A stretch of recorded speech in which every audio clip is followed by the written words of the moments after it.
Hey folks, hope you guys are doing all right. It is Saturday. What's the date? Goodness. April 15th, 2023. If you like that music, hey, that's a new track. You can get it on the Return album. Here, I'll link a Spotify list. So,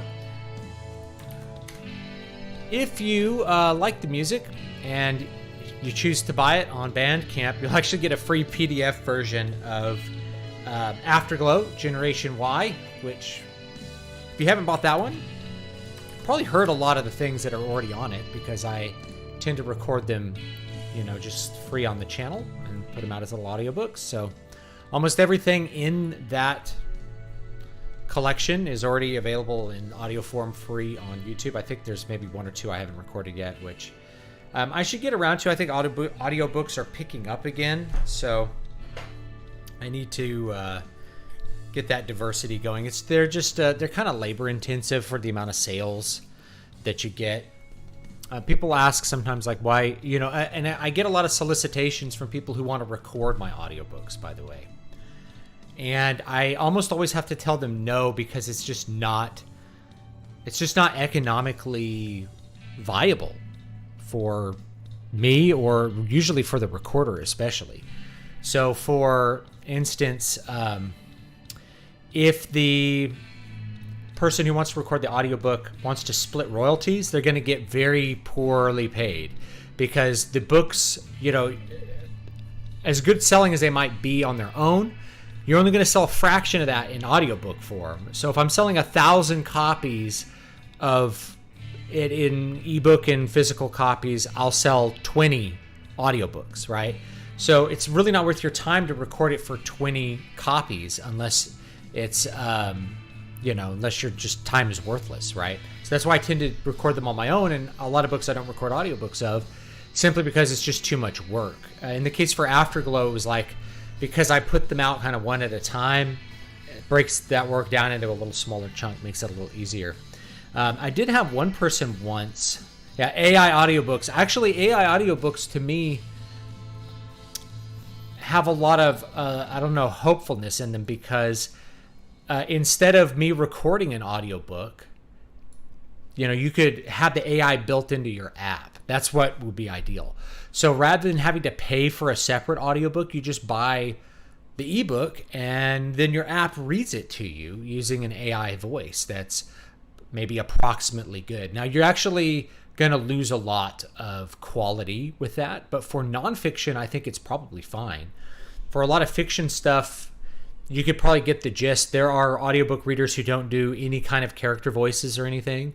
I would prefer to characterize the characters a little bit, do a little bit of acting. I do have some acting background, so it's not like that's a foreign idea to me.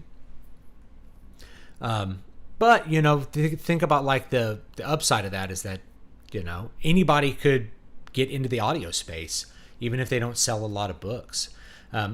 It's not usually economically viable to record a lot of audiobooks. Anyway, it's just something that fell into talking about. I did have one person one time send me a link that they had recorded my book and put it on YouTube, and they're like, I recorded this book. I'm like, please don't publish that. I didn't ask you to do this.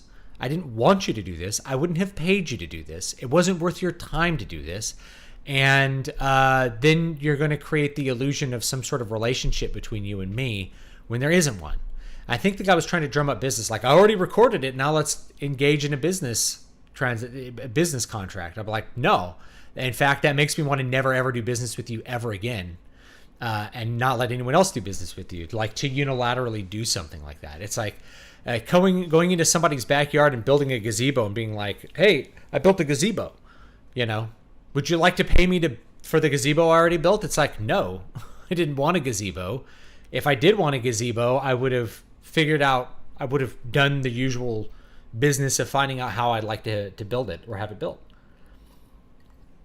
It's one of those funny things that happened. I think it was the first Needle Ash book. And I'm like, no, because then, people only have a third of the story, and then I'm going to have to pay you to do the other two. I'm like, I'm not going to do that. Not happening. You know. Hey, what's up,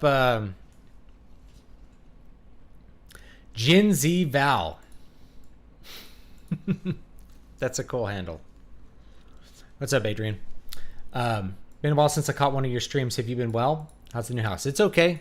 I've been all right. I've had a very exhausting week because I decided to finish my garage by myself. And so that was a lot of physical labor, and the weather hasn't been too bad, but I've had so little time. My mom was sick, so we've been trying to help her.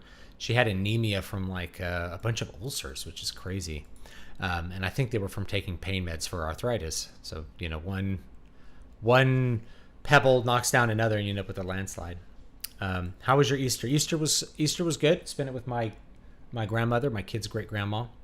And, you know, yeah, can I wash your windshield? Starts washing the windshield. It's like, now I feel obligated to pay you $1. It's like a psychological trick. I already did the work. Now you feel obligated to pay me. I'm aware of that trick and I dislike it. So I didn't like that kind of thing. I probably should have asked your permission before creating a Muramasa comic book. Yeah, you should. All right. We're going to play some games today. I'm pretty tired today, too. Had a thunderstorm. I was up all night. What was I going to talk about? Oh, yes. The new album is out. If you buy it on Bandcamp, you get a free copy of Afterglow, Generation Y. So a little bit of a deal. If you don't want the PDF, I'll send you an ebook, like whatever kind of format you want. I think that's the Spotify one. Oh, I have it on Amazon Music here too. So here's the Amazon Music link for it. Took me a little bit longer to record this than I had anticipated, but I had so many things going on in my life. Just a lot of interruptions. And then my hearing was really bad last year, so I felt like I couldn't work until my hearing recovered. But it's gotten quite a bit better, so definitely good enough that I feel like I can do music again, which is great. So anyway, that's what's going on with me. You can, of course, get the new book, Demon Ex Machina, for free if you join the mailing list, which I know people have been doing because I send out follow-up emails and then people unsubscribe. They're like, I got my free book. I'm unsubscribing. It's like, you know, that's your right to do that. You know, it's your right to do that. It's fine. The purpose of this book, I really wanted to just give it out to people because I think it's a cool subject that's pretty relevant. And then I'll get to the other books later. I'm feeling really energized to do more music, but I know I need to get back to the books. You know, how about I make something and then offer to give you money on top of the thing? Would that be better? That would be weird. I've been watching a bunch of Humphrey Bogart movies later. Where his wife starts. It's always cool to watch 40 noir films. They used to mic and shoot films in, say, like the pre-70s so differently than they do now. It's really wild how different things are now. When you were shooting monochrome, you're shooting black and white. It's actually grayscale, but when you're shooting monochrome,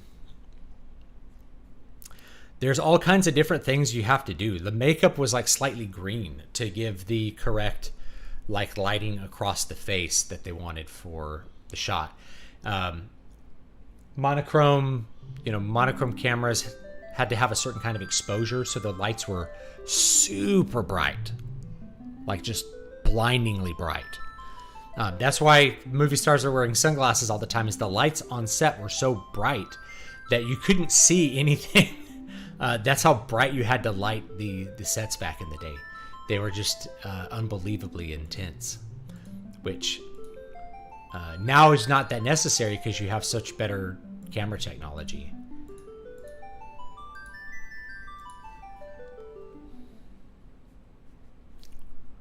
Thoughts on how to handle dark themes without pulling a Game of Thrones?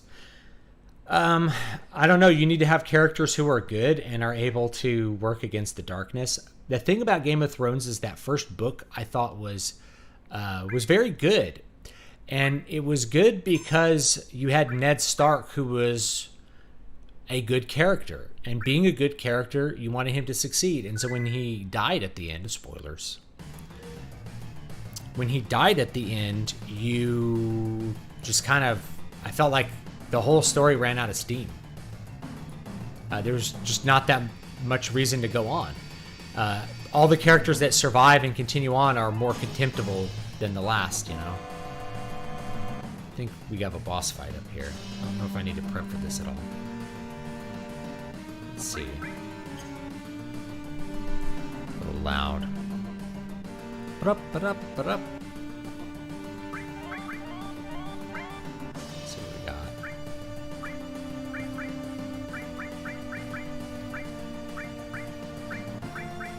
Steal as well. Should do a steal as well for something else.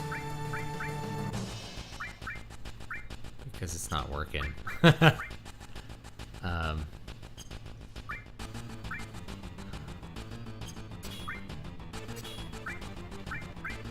Counterattack and cover. It'd be cool if you could steal as well with a counterattack, but I don't think it works. I think it has to be something you actively use. We do want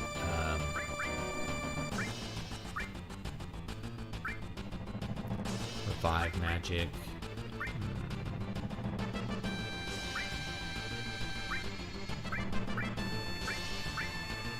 Double cut, and we can do, I don't know, anything else. It doesn't actually matter, does it?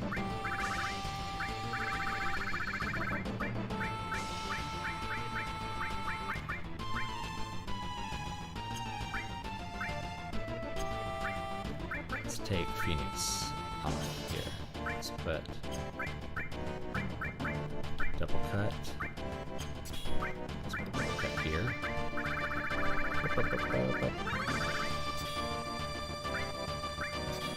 And we can do that with something that will do with magic. For lightning.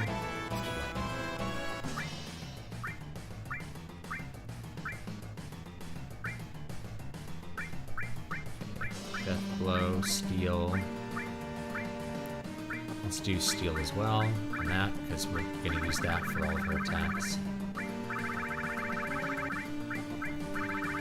I can find it.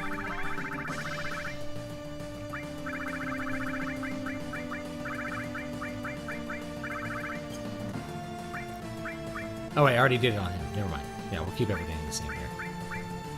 Alright. Would you consider Children of Hurin more mature than Game of Thrones? I mean, it's more mature in a spiritual sense, for sure. It's more mature writing. As far as other ideas, I don't know. Do you have a ribbon or anything? Ribbon.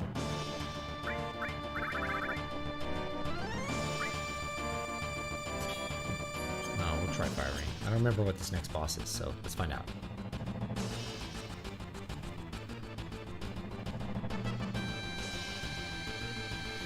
Yeah, last interaction I had was Ryder said Ryder should have a minimum of 5 drafts. Maybe. No. No, no, no, no, no. Amateurs like you do 5 drafts. I do 1 draft. Print it. I'll be in my 3-story trailer. What are we going to do? I think it's okay for you to ignore your orders now.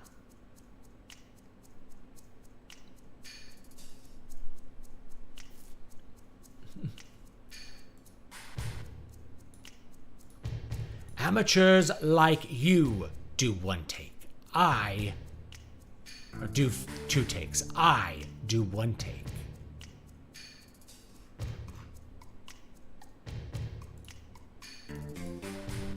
Elena, don't act so weak.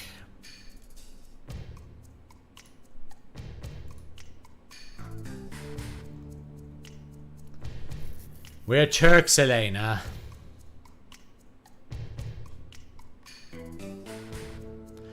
Yes, sir, you're right.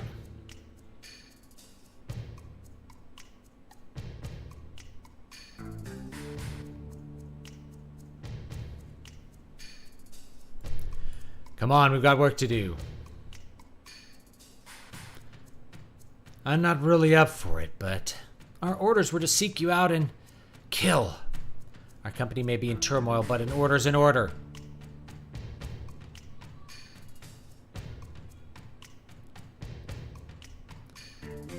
That's the will and spirit of the Turks. Believe it. Random question, but what do you think about the use of child actors? Do you think it's okay or unethical or should be banned? I think that's complex. I mean... What are you doing? Let's go. Alright, let's end this.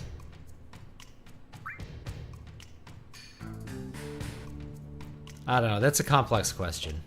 I know we have a weird relationship, but we have to end this like Turks. I have 2 waifus on my squad. I should play Final Fantasy V, which is about a guy and his princesses.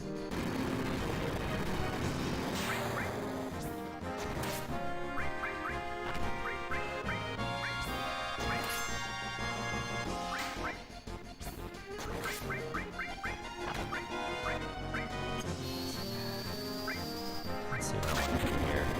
Here too. No, wait, let's we want to bring him back from the dead. Where is it?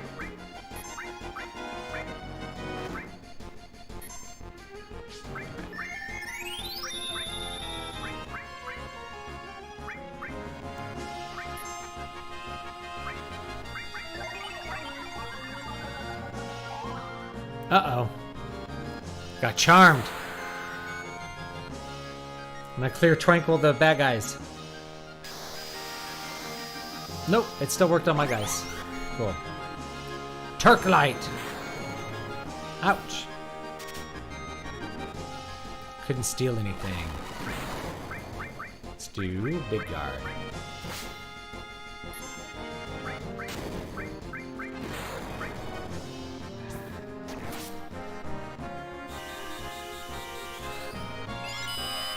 Have you heard about the original Xenogears? Imagine if Evangelion took its symbolism seriously and had a good ending. They've been trying to, like, make the ending, like, redo the ending for 25 years at this point. Oh, I got turned into a frog. That's cool.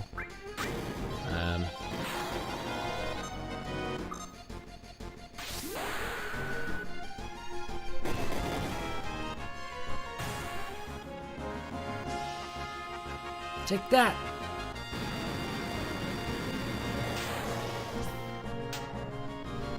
It's a little frog counterattacking.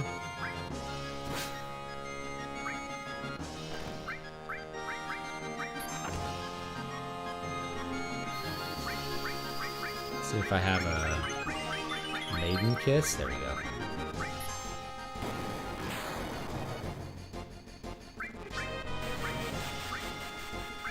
Cure everybody up here. Death blow.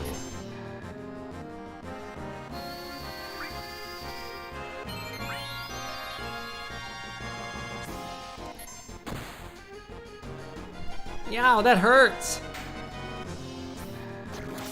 Oh, he's tiny too. He can't do any damage because he's tiny. Alright, let's do this. Take this cure statuses. We'll find out. Do I have a Suna? I have full cure. That might work. It didn't work.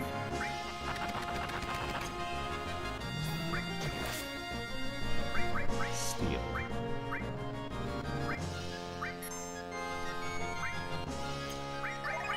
I have one that gets rid of Tiny. I think Cornucopia does. Let's find out. Alright, stole a ring. Turklight. Ouch.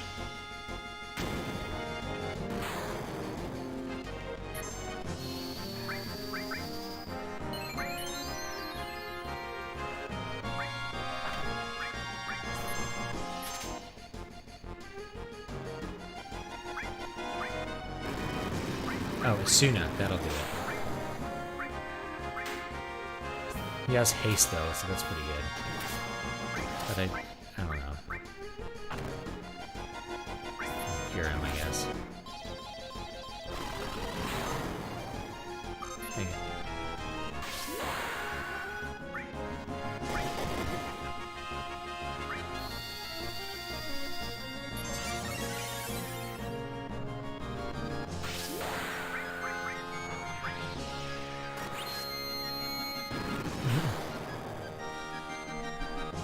Been getting into Brandon Sanderson's works, which is Audible. Loved Mistborn trilogy on the third one. I thought Mistborn was decent.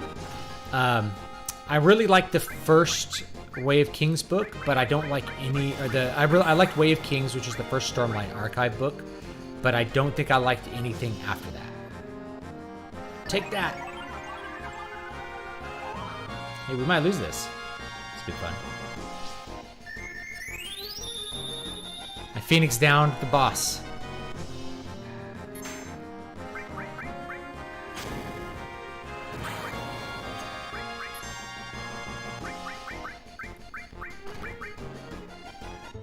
Oh, we'll have to try this one again.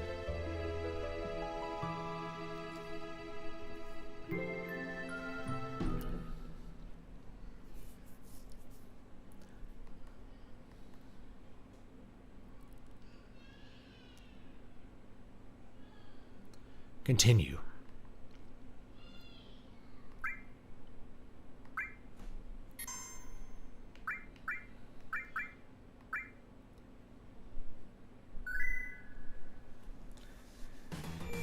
I'll try to kill Elena first next time.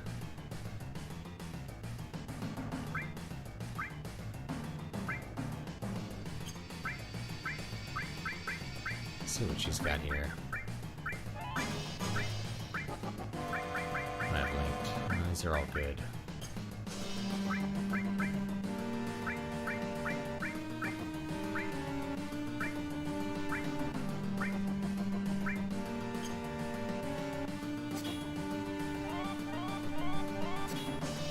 Let's put just something else there.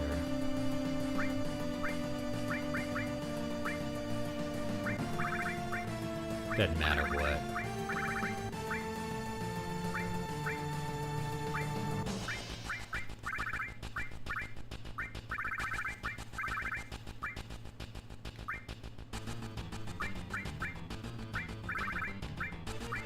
Mystify.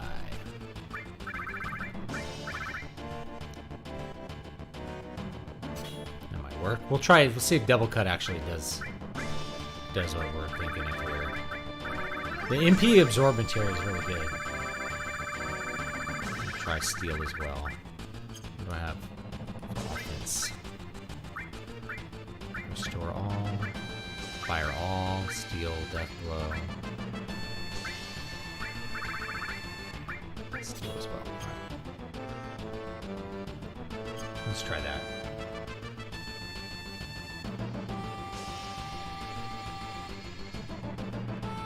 Women and children first doesn't just apply to rescue situations, yeah. I mean, that's what society exists to protect children and women who give birth to children, right? That's what society is from a, like, I guess on a meta level. It's protect the eggs. But it's true.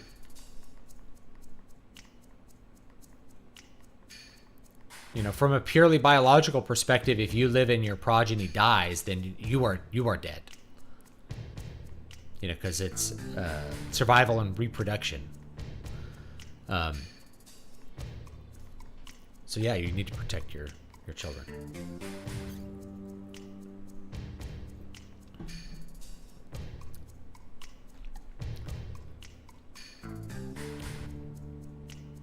I have to wonder about parents that like have their kids put their kids in vulnerable situations as like child acting and aren't protecting them. You know what they're thinking.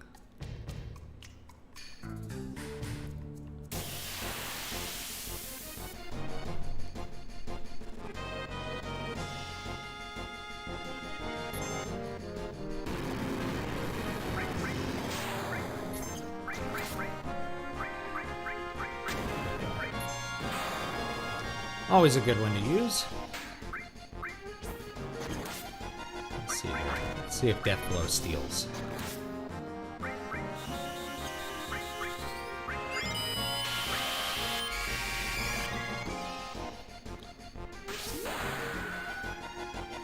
Any ideas how to write a trial story? I'm thinking a mixture along the lines of Roshamon and 12 Finger Man with fantasy for a trial story. Oh, okay. I see what you mean. I don't know. I mean, look at those and just, I mean, do what you're doing, and it'll probably be pretty good.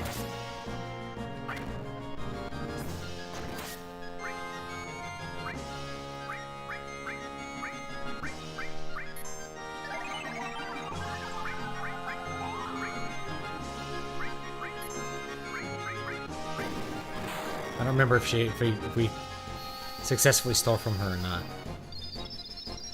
Curing the boss.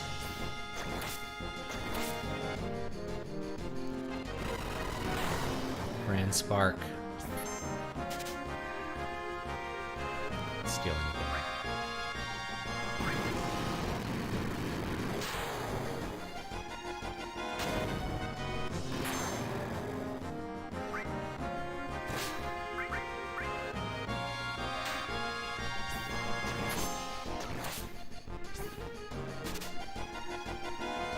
Couldn't steal anything. With AAR, now voices blowing up, what are your thoughts on the use for creative works? I mean, there could be a lot, because that, you know, the fewer people you have to hire out to do something to make your product minimally viable, the better, right? The cheaper you could make a product, the more products you could make.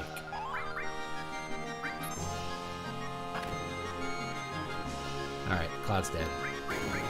Rip. Probably have to try this again.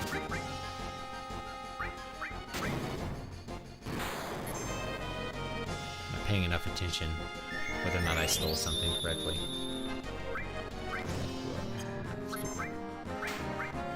Here too.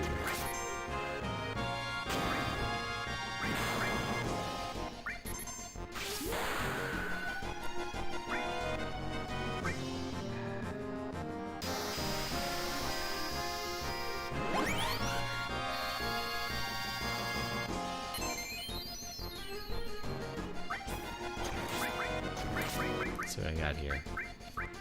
That regen works. Blow.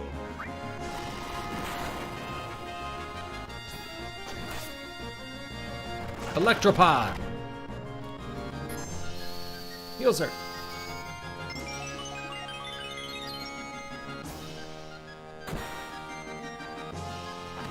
Yeah, I don't think steel as well works here. It's alright. I think there's some items we want to steal off this boss. No, that hurts. Oh, he's dead again. I might have to take cover off because he's getting walloped here. That is really annoying.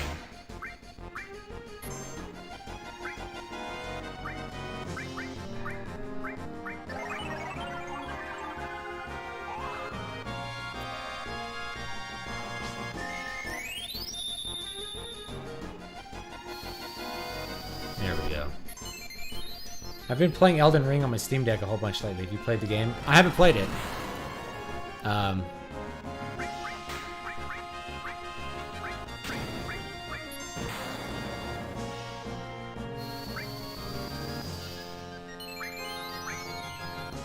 a summon? No.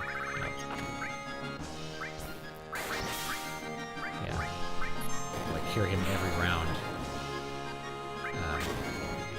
Big yard. Put that back on. Steal. Steal her thing.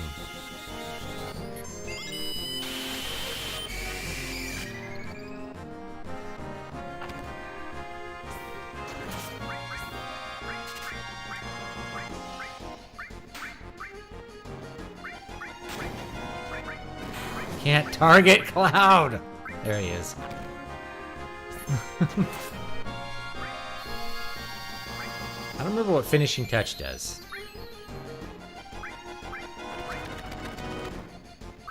We'll do Meteor Rain.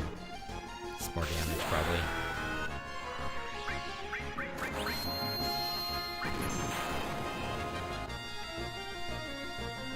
Take that.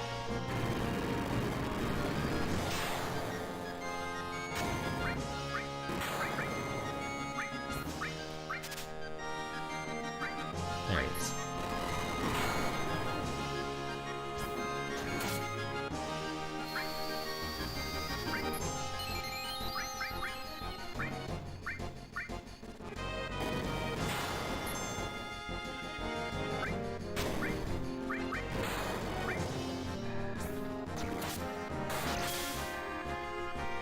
Yeah, that hurts. There we go. We stole something.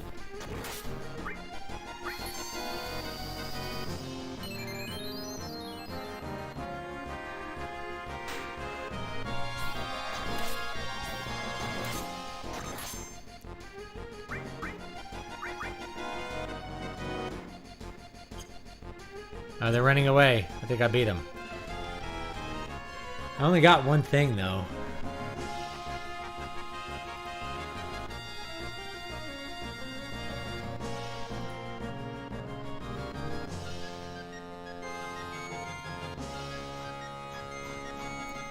Oh well. Guessing we don't need all that stuff anyway. With my story, what would it take to keep you reading to get you an idea of my tone? I won't include the subjects that Game of Thrones books had, but I'm more spiritually inclined towards Tolkien. It's all about the conflict. It's all about selling the conflict. What's the problem that the characters are going to solve? You know, that's the real question.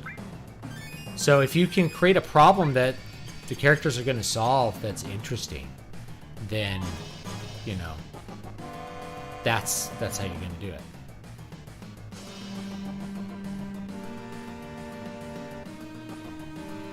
Am I going this way?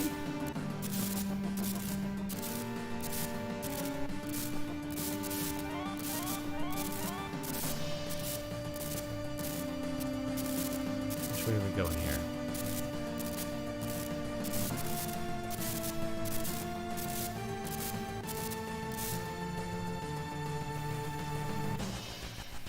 Here's Barrett.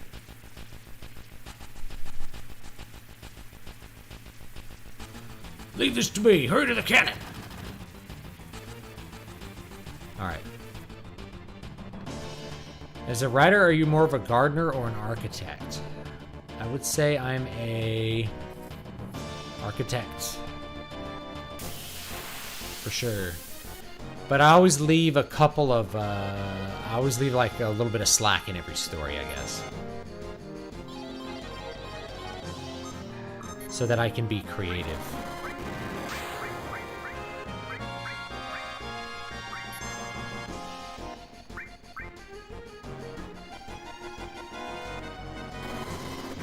So I don't like plan out every scene. Some people do that level of detail. I don't do that. I have a general plot plan, and then I just follow that through and write each scene as I come to it.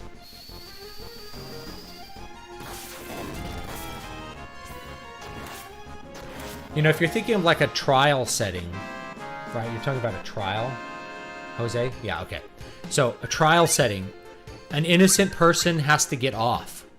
A guilty person is going to get off but needs to be convicted. Those are two really good conflicts to have for a trial. So an innocent man is on trial. A guilty man is going to get off. Because both of those are going to the heart of what a trial is about, which is justice. So it's an injustice. We're trying to solve an injustice. And then the question is, how are you going to solve it? You're going to uncover the real killer, or you're going to, you know, you're going to upend the system to make sure the guilty man gets convicted. Or you could have like a more an anti-hero kind of story where like a character, rather than working in the system, like assassinates the guy. Like the end of, what was that? The Departed. You know, that's the justice that happens at the end of the movie The Departed, if you ever see that. Is Mark Wahlberg's character comes in and kills him. Takes justice into his own hands. Like there's like a little puddle here.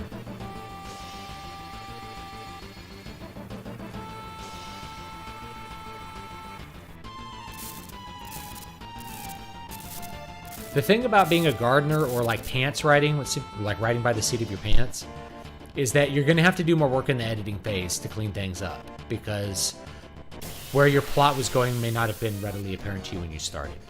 So just be prepared to do more editing.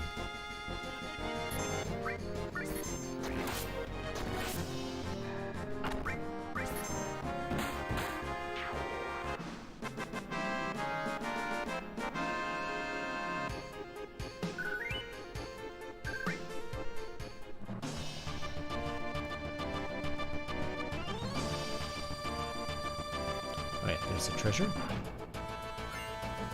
Power source. I haven't been using these, but I really need to. You know? You see, this is subtle. They just use the same screen over and over again, but like this time there's like water shooting out of a pipe.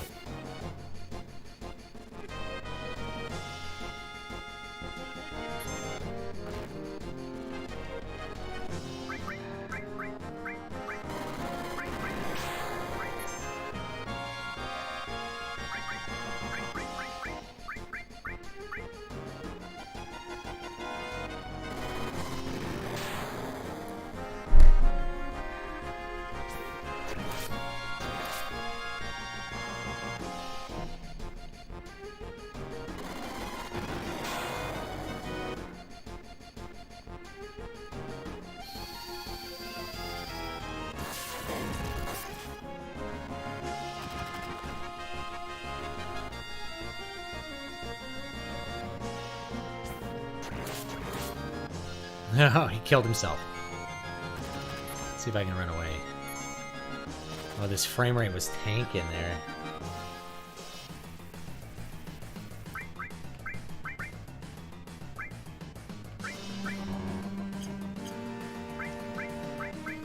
We have to res him before we can use his life ability.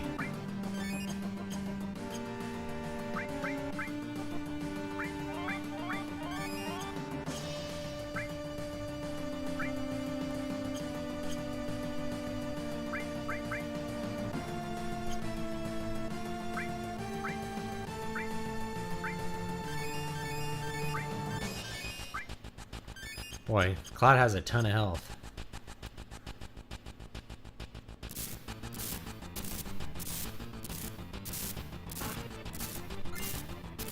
Guard source. Oh. I smell it. The cannon's not this way.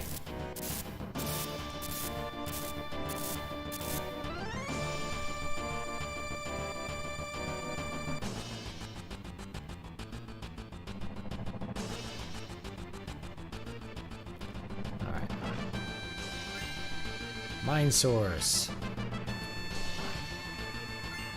And a magic source. I think you can keep going further south. If you do this at the beginning of the game, it doesn't get you anywhere. And there's like a save screen. Have you ever read any of the other Robert E. Howard stories like Solomon Kane or Elvorak? Yes, so. I like them. I haven't read all the Solomon Kane stories. There's a really good collection you can get, like an illustrated collection. And I think I have behind me.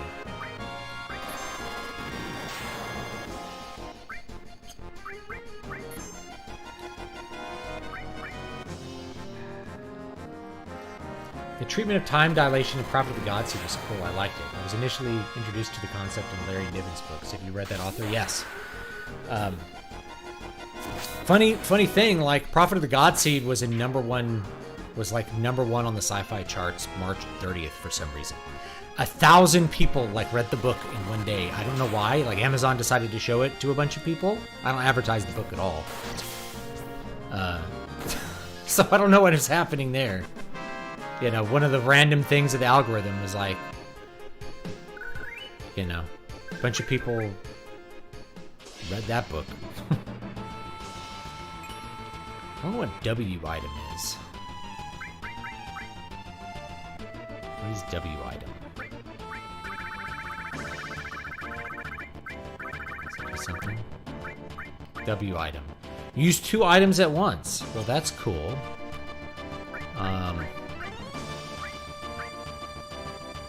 Steal as well. Comet. Oh, I had it on Comet, not Death Blow. That's why it wasn't working. Well, that makes sense. Not getting any enemy skills. Let's do 2 items. Dead end. All right. Let's use a tent. Tent.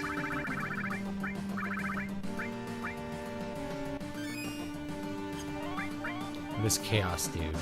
Learns limit skill chaos. I'm gonna look that up real quick.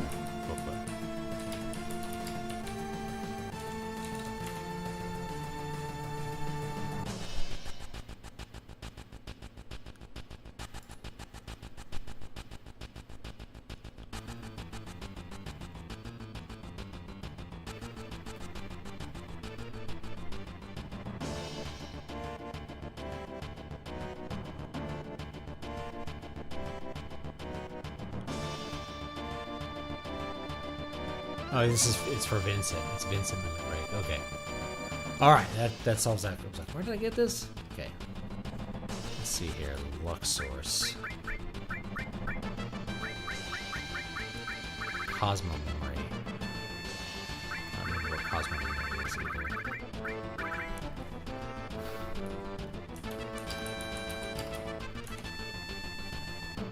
Oh, it's reds. Okay. All right, that answered that question. Rocket punch. Speed source. Raises dexterity. I've never used these. I was like, wait to use them, but I should be using them throughout the game. Don't really care. High wind.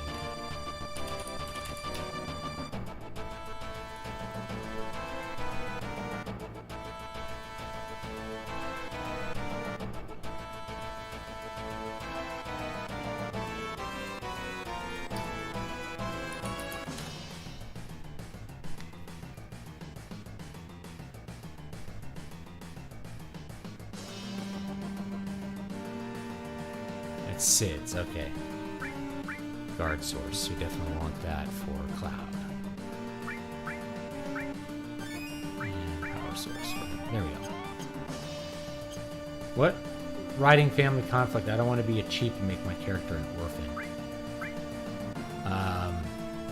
It works though, I mean, every single character, it seems like in the Roald Dahl books, is either like completely poor or an orphan. So it works. You know, you either make him like abused or poor or an orphan. Oh, thank you, Adrian. I didn't realize what chaos was. I forgot. Chaos. I have to kill chaos. It's a need. You guys played Stranger of Paradise?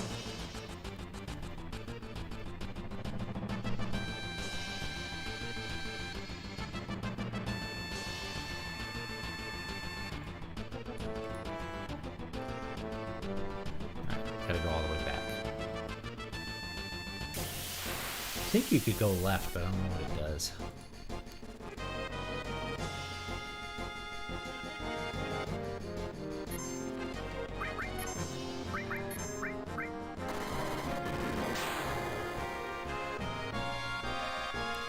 So for family conflict, usually you're going to have some kind of abuse, like Harry Potter, Roald Dahl, or you're going to have orphans. You know, you get bad guys be orphans. Voldemort, like, you notice that Harry Potter and Voldemort are both orphans.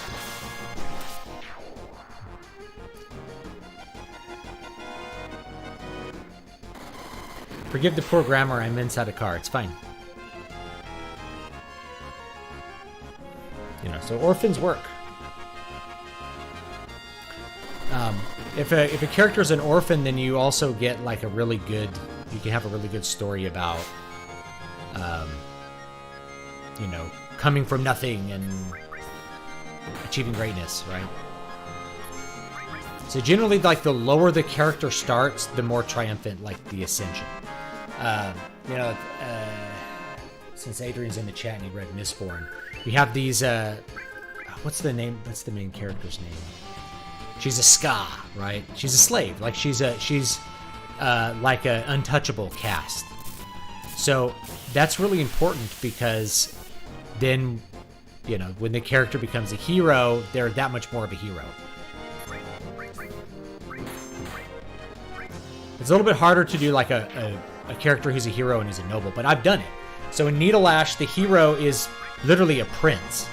But the first thing I had to do in the novel was bring him down. I had to knock him down a bunch of pegs so that he was on his heels and not being a great hero. So I started the book with a battle, which was fun. Then I had him basically get kicked out of the army because he disobeyed orders and acted heroically. You know, and the audience loves him for acting heroically, but you see the dad's perspective, you see the king's perspective, that, like, it was really stupid to disobey orders and put yourself at risk. When you should have trusted your commander, blah, blah, blah. You know, you see both sides of it.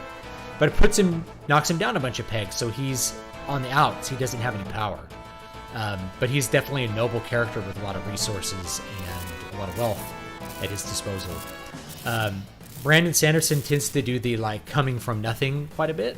You see it in Stormlight Archive. So like the main character, what's his name? Kaladin.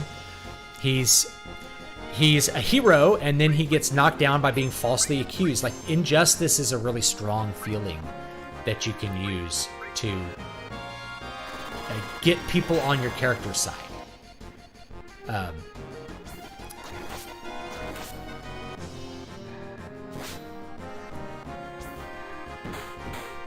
we go. Gotcha.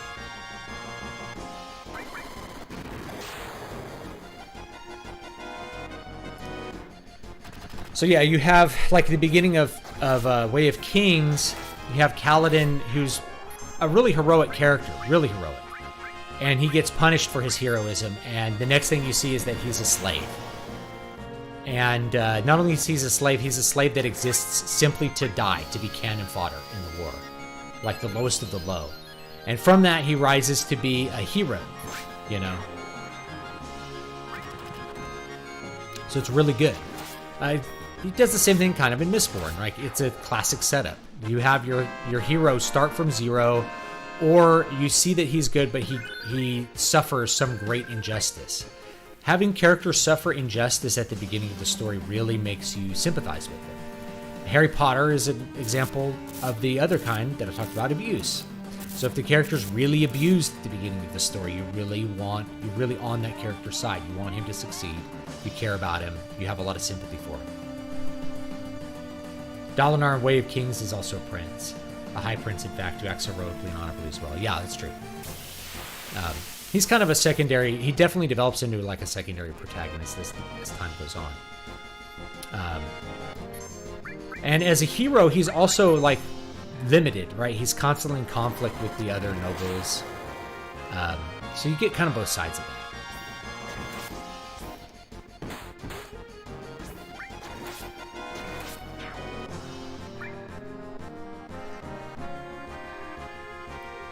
Vin, that's right, Vin.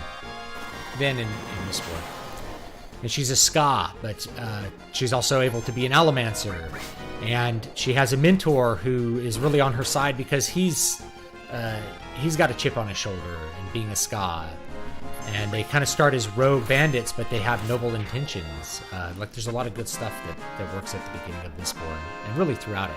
And her boyfriend, of course, is a noble, but his struggle is like, do you give in to the amoral workings of the nobility, or do you strive for something higher and suffer great consequences for it? So he has a good little arc there, too. I think there's some good themes there. All right, that's right back where we were.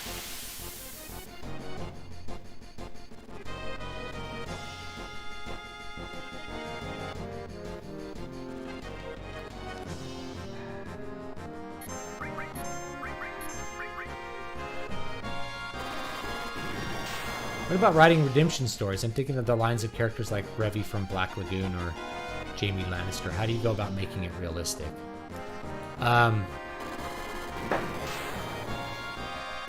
Well, you have to give them a reason to have a change of heart. So, what's their road to Damascus moment? You know, why did Saul have a change of heart? It's because, Christ literally intervened and told him what to do. Like, unveiled his eyes. He saw the uncreated light and went blind, and had to be healed so that he could see the truth of the church. So, that's a great model for redemption, in that a villain has to be able to see why what they're doing is wrong. And so what they're doing that is wrong has to impact them, and they have to have something that happens that makes them see the truth. Where they're forced to see it. Otherwise, they probably are not going to just have a moral... They're not going to wake up morally on their own. They have to really think about this.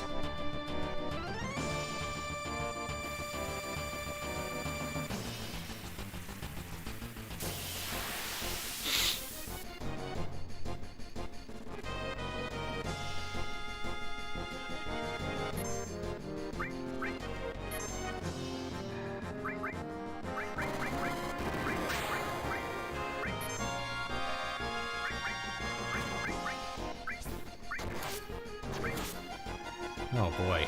Was he confused? Is that what we ended up with?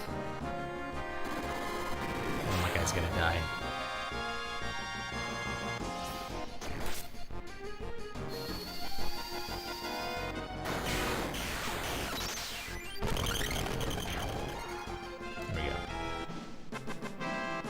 There we go.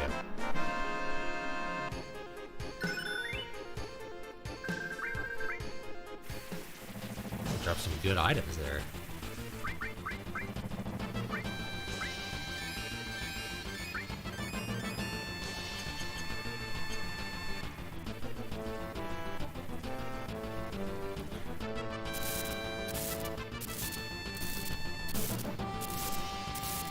Which way?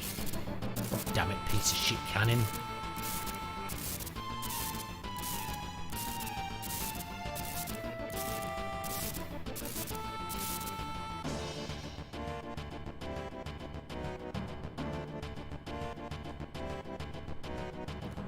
This ladder. I think this takes us back to the Shinra building. I have to main my characters to make them have growth. That's a way, I mean, you don't have to do anything. You don't have to have a character who grows either, right? You can have a character who begins and ends competently, like James Bond or, you know, any character like that. No, the sister ray's not this way.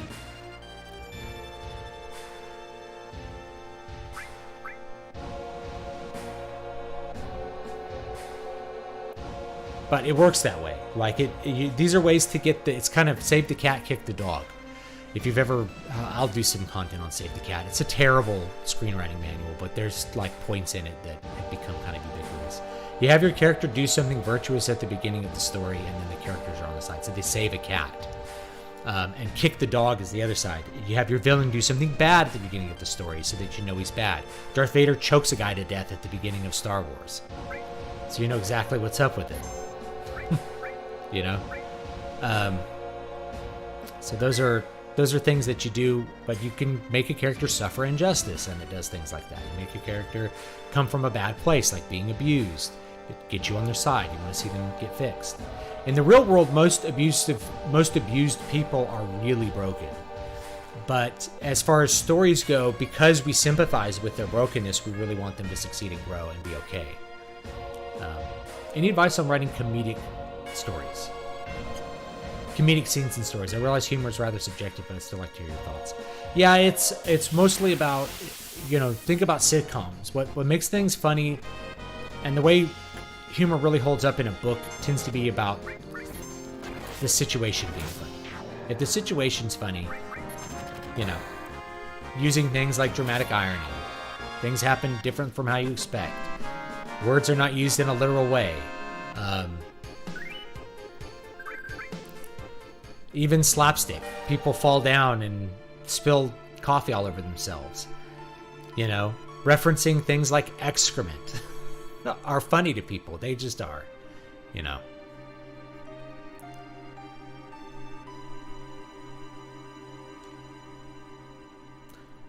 I think you mean Darth Vader kills a terrorist. Rebel scum. Now, if we wanted to be on Darth Vader's side, he would treat the rebels nicely. And then they would try to, like, kill him with hidden weapons and stuff.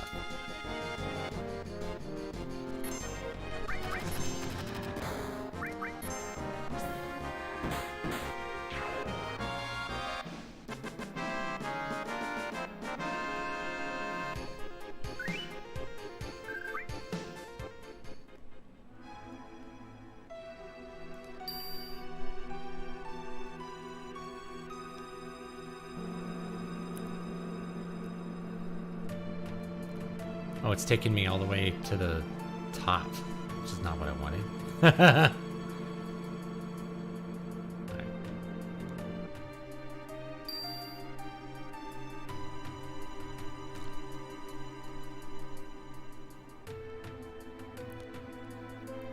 Like, I know there's some items in here. I think there's one on the stairs somewhere.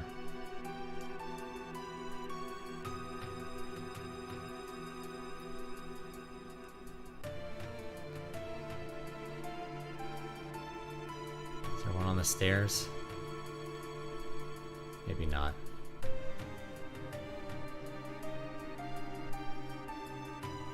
Doing the stairs was always like the biggest waste of time in the original game. But it lets you like avoid a lot of fights. Maybe there's not anything on the stairs. Can Alderaan really be considered peaceful if they're actively arming a rebellion against the government? Yeah. For the purposes of overthrowing the government? Not really.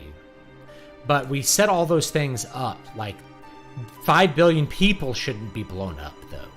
Like, we do everything in excess. Yeah, maybe you should attack their government and their war machine. But blowing up the entire planet and killing 5 or 10 billion people? Probably not. What am I doing here? Well, I'm already committed to going down the stairs.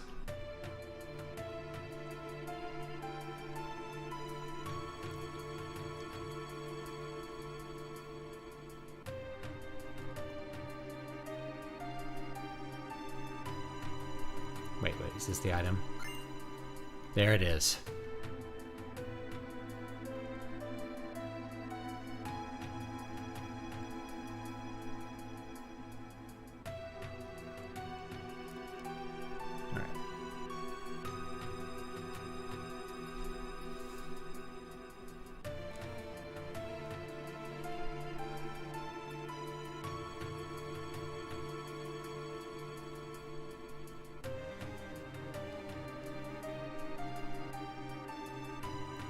Off we go. No one's ever in the stairwell. There's no guards in the stairwell. Last question. Got a birthday to attend to. Happy birthday to that person. How do you write a religious character without making them a parody? I'm going for Joshua Graham mixed with Michael Scott. Thank you. Just have to have them earnestly believe it. You know, pay attention to real religious people. And it depends what religion they're following, right? A very religious Buddhist is going to be different than a Jesuit priest, right? A Buddhist samurai is going to have a different view than a Buddhist monk, too. But they're both pretty religious. So, I don't know. You just have to, commit to what the religion is saying, and that person's going to live that out. So people who are religious, what do they tend to do? They tend to pray a lot, right? So they will pray. They will not just talk about their religion, but they live it out, because religion's a lived experience. So they pray, they meditate, they perform whatever religious rites are part of their priestship, if they're a priest. So, you know, if you were doing a Catholic priest, the Catholic priest would be involved with things like Mass, for instance. You know? Maybe he's an exorcist. If you're doing a Buddhist monk, Buddhist monks may not eat meat, you know, but they may meditate. So you have sections where they meditate. You just show them doing the religious things. All right, is this where I was? This is the first floor. Go up to the second floor. Early Flanders from The Simpsons was a good example. He was just a guy who believed in good. And they leaned too deep into the God aspect and made it his only thing. That's the term. Flandization. Any thoughts on metal satanic elements? I admire your religious convictions. It'd be interesting to hear your thoughts on this. So, I will quote Varg himself. Were there any Satanists in the black metal scene, 1991, 1992, 1993? The answer is no. None of them were Satanists. So why do I bring that up? Is because Satanism in metal is almost always an act. It's not a thing that they really live out.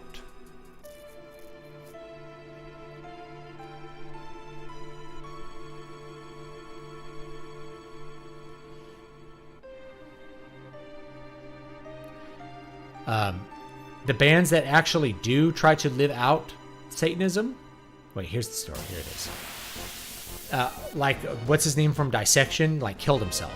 Like, that's really dumb. Like, it's very apparent that these things are either fake or they're gay, or both, right?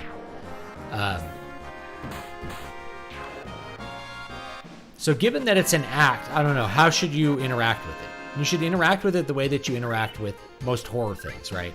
And this is going to be true if you're like listening to Cannibal Corpse in particular, which is, if it affects you in a way that's negative, you should avoid it. You know? I don't believe listening to metal is worshiping Satan or anything else like that. Let's see what we got here. Yeah, the Premium Heart is the best. I don't think Master Fist is even.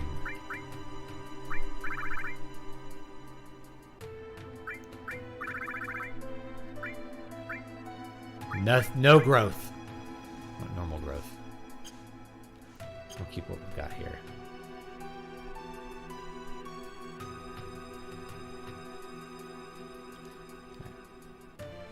Should be like a way I can buy some stuff here.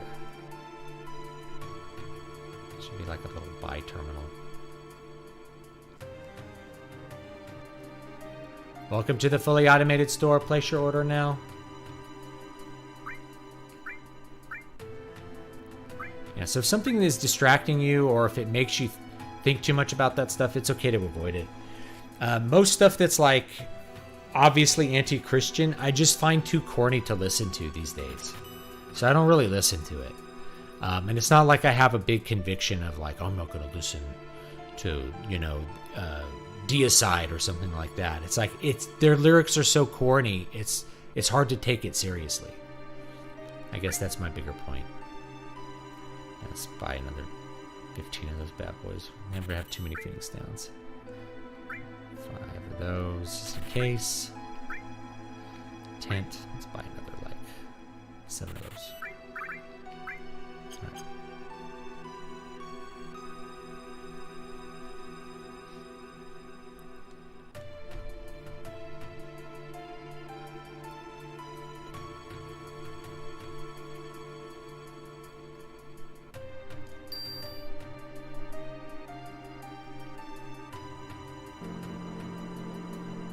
See where we're going.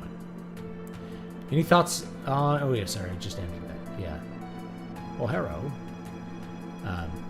Why did they need to invent Space Laser Moon instead of ramming one ship into Alderaan? Yeah, they could have just hyperspaced directly into the planet and blown it apart. I don't know. Like hyperspace torpedoes. Why not hyperspace torpedoes? Why don't we have that?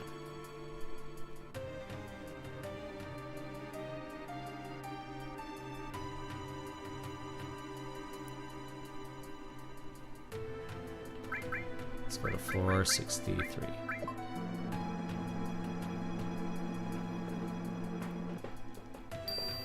Most of the death metal that I like isn't really religious at all, or it's neutral. It's stuff like Gorguts or Nile or Rivers of Neil. It's one of my favorites, actually. Gaga, gaga, gaga. Saying gaga goo goo. Can I go in all the doors now? I guess I can. Glow Lance.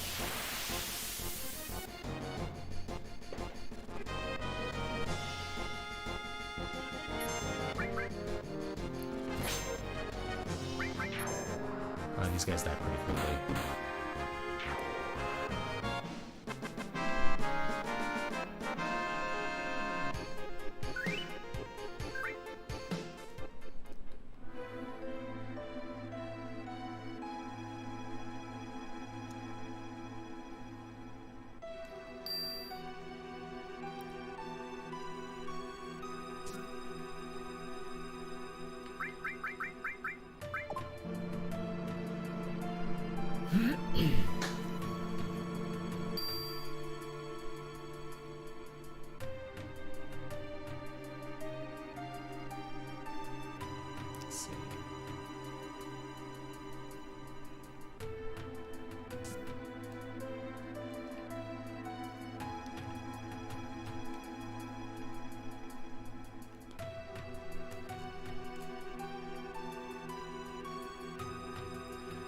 save area there.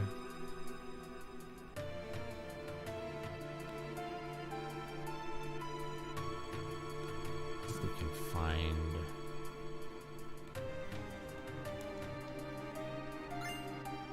HP shop. I think that is...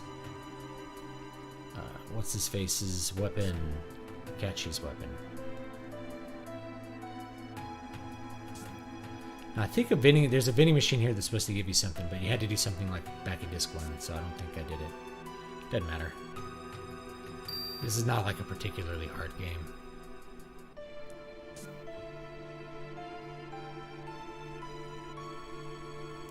Alright, we gotta go back down. First floor.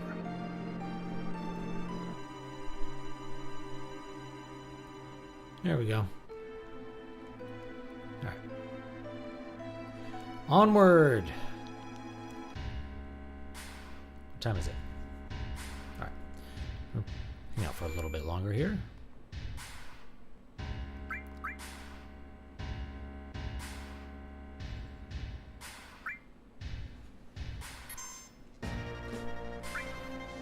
Let me tell you, like, you get pretty sore, like, holding your arms above your head, like, doing insulation, like stapling insulation in drywall, screwing drywall in. It's like one of the most annoying things is doing drywall, and I actually think the insulation's more annoying. Getting it correct is really a pain in the butt.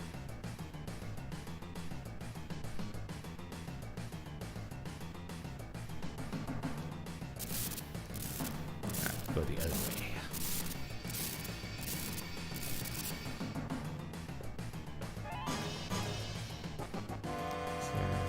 Is it a dead end?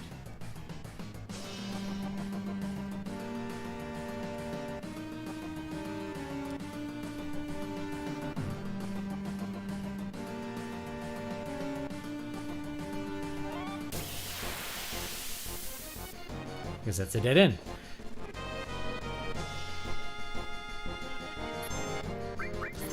You guys heard the new Camelot album? It's pretty good. Managed to listen to that one. Recommend it. They always do a good job though. So it's gonna meet expectations. Recently repaired a pipe that burst in winter freeze. Yeah, I had a bunch of little valves for my sprinkler system freeze and break apart. So I still have to fix those. Like I fixed them with JB Weld, and so that works. But like whenever I run the sprinklers, they drip a little bit. So eventually, I want to replace those fittings. But yeah, there's. The way the system's set up is it's supposed to stop that from happening, and it didn't. It just broke all apart.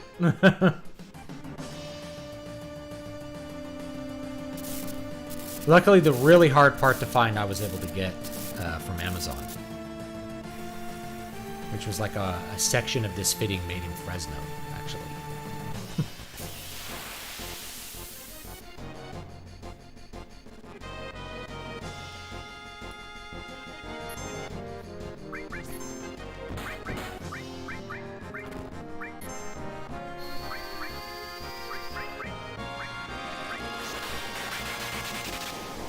Oh, I iced three'd my own party.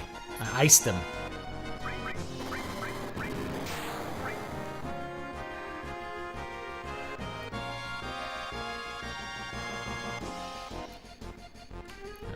That's right.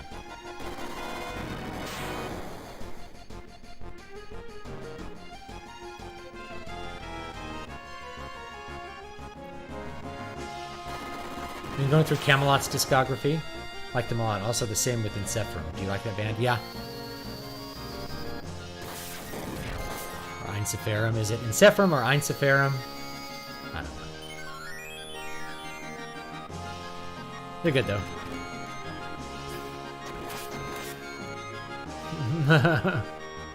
Poor Cloud.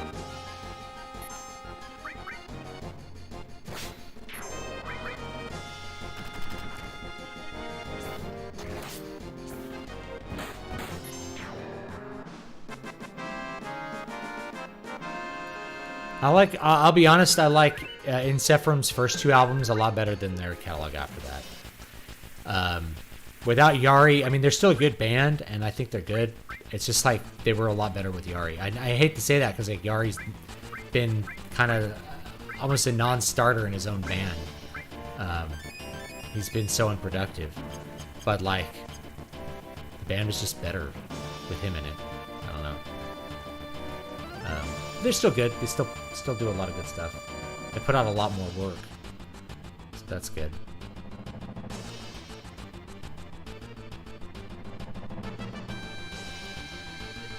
All right, here we go. Back on the streets of Midgar. Here we go. I think this is a boss battle. This can't be. Are you serious?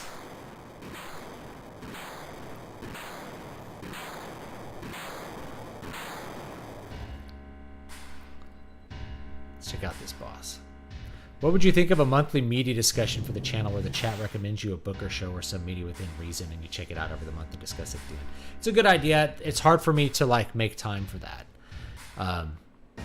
Yaha! Here they come! Yaha! So they really showed up.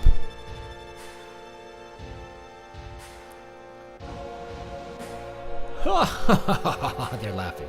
You sure did treat us like dogs up to now. You killed off a lot of my precious soldiers.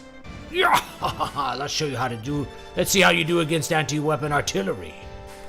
You guys are worthless, but my proud creation is a sure thing.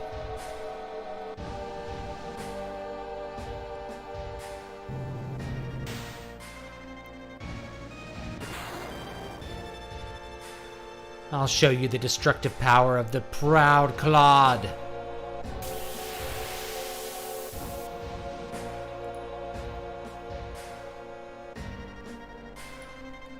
Look at that. That's cool. Regen.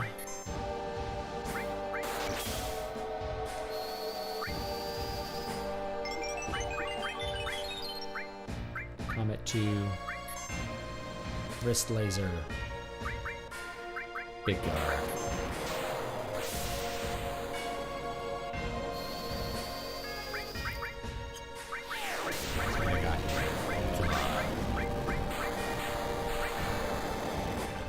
Ultima.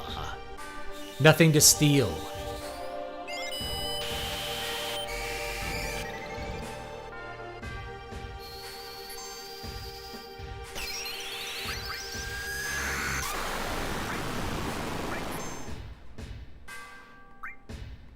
Knee fire.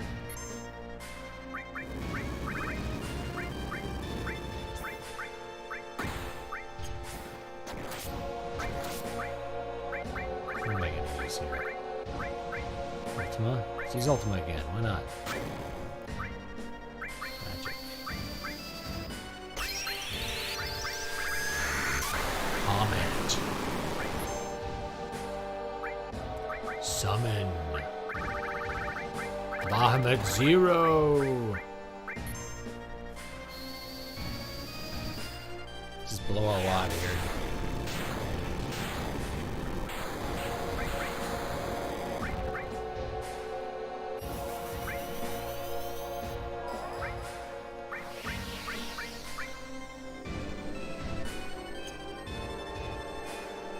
Here it comes.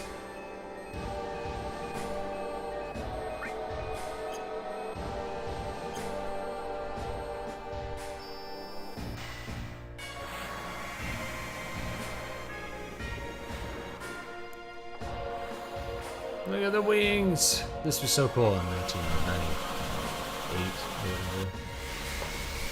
1997.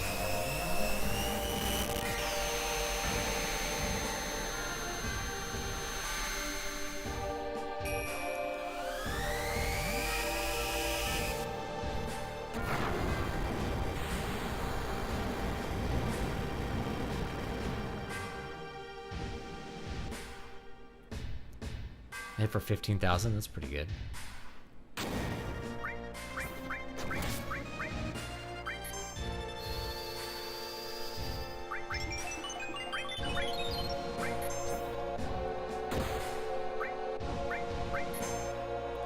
Knee blend.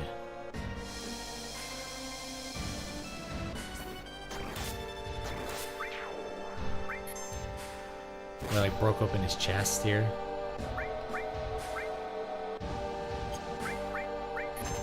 Death blow.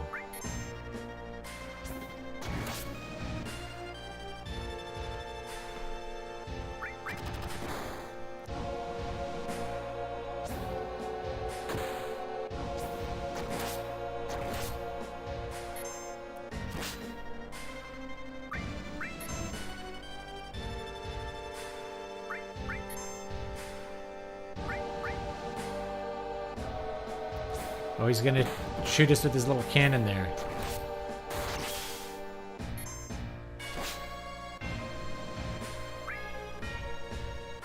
Let's see, do I have a magic barrier?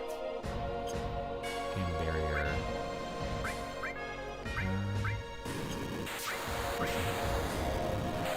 I'll just cure us up. Limit. I wonder what finishing touch does. Let's find out. Let's find out what finishing touch does. I don't remember what it does.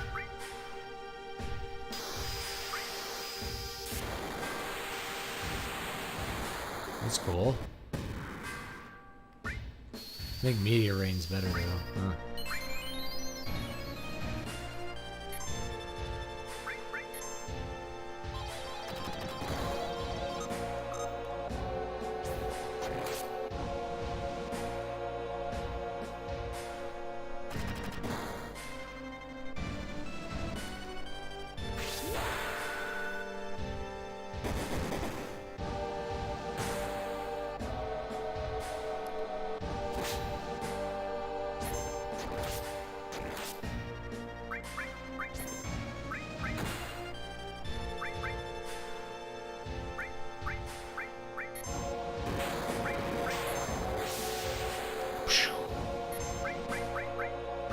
Wrist laser. It was like, you know, you have to announce your attack. Freeze ray.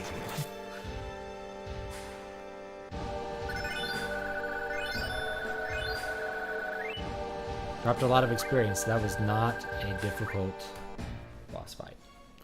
Drops Ragnarok. I think that's a cloud weapon. Not that. This is the Proud Claude.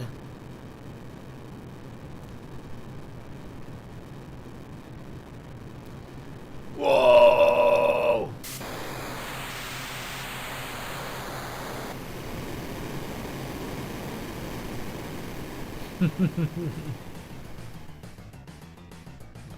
Equip. Heaven's Cloud. Good old Buster Sword. Ragnarok.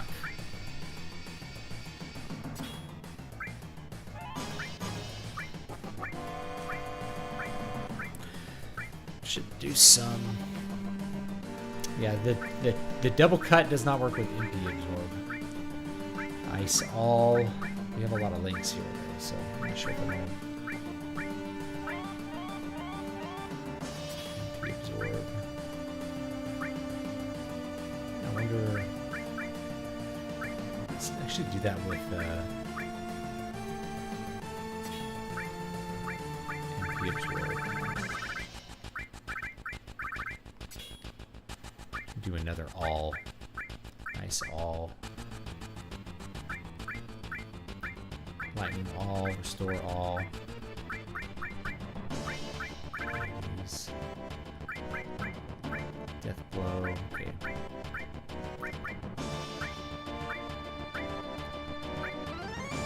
Fire all. Double cut. I don't think all will work on double cut, but you can always try it. It's a pretty advanced game for 1997, yeah.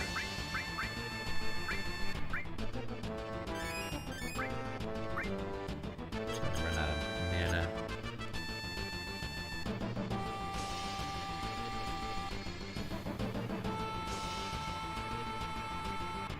Where do I go? This way? This way. Maybe this way.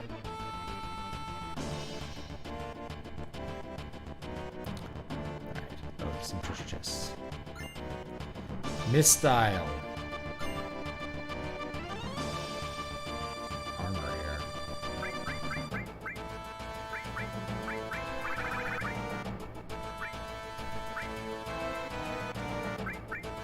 Let's go. What is this? Nullifies. That's really good. That's really good. This would also be good.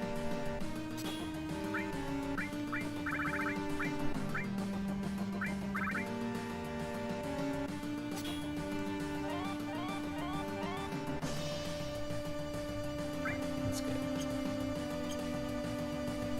And let's use the tent and we'll save, and that'll be it for today.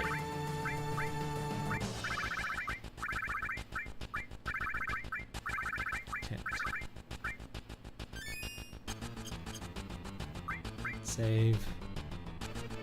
We'll go from there next week.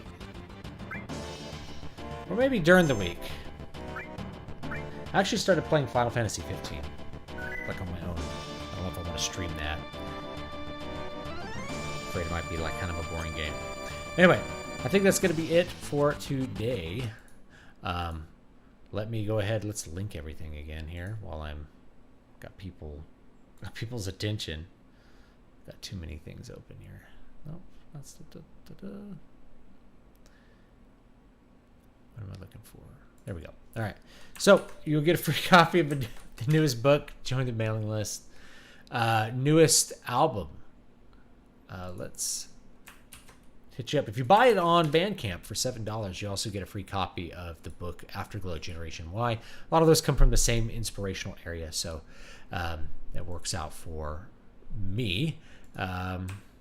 Or you can listen to it on Spotify or something if you want. I think I also have an Amazon Music link for it. So you could stream it if you want, or if you buy it, then you get a free PDF copy. No physicals right now. If we do physicals, I'll probably crowdfund them. They're just not a lot of demand. So we'll see about that. But for now, you can listen to the digital version of the album and enjoy that. And I'll see you all next time.